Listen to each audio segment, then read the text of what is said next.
Hi செல்லக்குட்டீஸ், டே 2 without gas cylinder. இன்றைக்கி அம்மா வீட்டிலேருந்து என்ன நல்லா ஃபுட்டு வந்துச்சு அப்படி சொல்லிட்டு பார்க்கலாம். நாளையிலேருந்து நானே மொட்டை மாடியில் போய் விறகு அடுப்பு வச்சு சமைச்சிக்கலாம் அப்படின்னு பார்க்குறேன். ஏன்னா காலையில் அம்மா சீக்கிரம் எழுந்து இத்துக்கு வேறு நம்ம இப்போது ஸ்கூல் போயிட்டுருக்கிறதுனால அவனுக்கு லஞ்சு ஸ்நாக்ஸ் எல்லாமே கொடுக்கணும். அதுக்கப்புறமேட்டுக்கா தாரிக்காக்குமே இப்போ ஃபீடிங் ஸ்டாப் பண்ணதுனால அவளுக்கு மில்க் கொடுக்கணும். அதனால் ரொம்ப கஷ்டமாக இருக்குது. ஸோ அம்மாவுமே காலைல சீக்கிரம் எழுந்து தேவையானது சுட தண்ணி கொண்டு வச்சு கொடுக்குறாங்க. பால், டீ. முன்னனே நான் போயிட்டு பால் காசி எடுத்துகிட்டு வந்துட்டேன். நைட்டுக்கு ஓட்ஸ் மாதிரியும் போட்டுக்கலாம், காலையில் எழுந்து நம்ம டிஃபன் முடிச்சிக்கலாம் அப்படின்னு சொல்லிட்டு.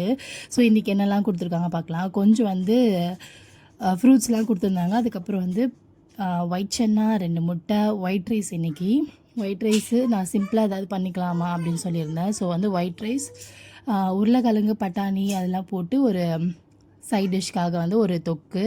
நெக்ஸ்ட்டு டிஃபனுக்கு இத்துக்கும் தாரிக்காக்கும் நம்மளோட 40 இன்க்ரீடியன்ட் வச்சு ரெடி பண்ணுற ப்ரிமோ ஹெல்த் மிக்ஸு.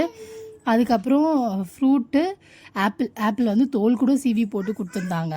அதுக்கப்புறம் குழம்பு முருங்கைக்கீரை சாம்பார் அருமையாக இருக்கும் எங்கள் அம்மா வச்சா. அதுக்கப்புறமேட்டுக்கா தாரிக்காவுக்கு அவளுக்கு காஃபி கொஞ்சம் கொடுத்துருந்தாங்க. அதுக்கப்புறம் ஹாட் வாட்டர், இதுக்கு ரொம்ப கோல்டாக இருக்குது, அதெல்லாம் நார்மலாகவே ஹாட் வாட்டர் கொடுப்பாங்க. ஸோ சுடு தண்ணி வச்சு கொடுத்துருந்தாங்க.